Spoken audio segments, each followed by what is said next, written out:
Felicitări! Samoilă Nona Teodora are 13 ani și este din Buzău. Intră în concurs cu piesa Fata Sihastră.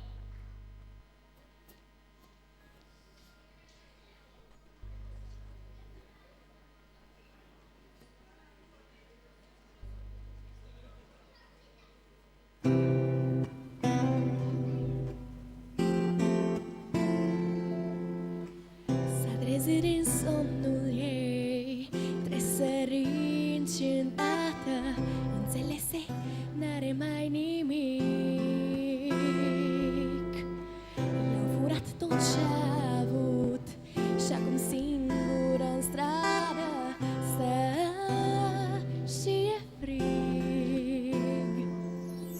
Când se lasă înserarea, ea pe nimeni nu are și rătăcind ca un străin, e adesea îi se pare că soarele mai des apune decât răsare.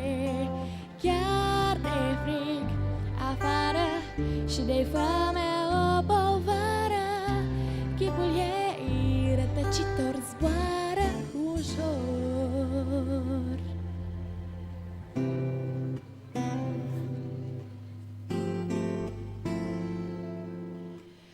O vedeam în orice zi când priveam pe fereastră, hoinărea ca un copil naiv.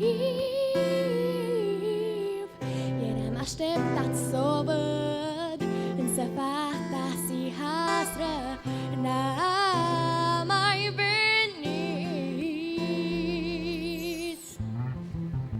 Mă întreb unde-i oare, poate caută drumul spre soare și rătăcit ca un străin, e adesea îi se pare că soarele mai des apune decât răsare.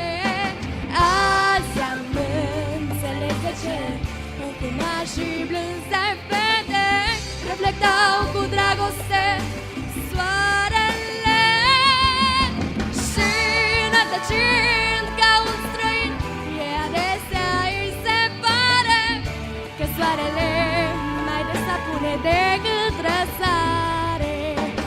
Azi am înțeles de ce ochii mari și blânze fete reflectau cu dragoste soarele. Și rătăcind ca un străin, e adesea îi se pare că soarele mai des apune decât răsare.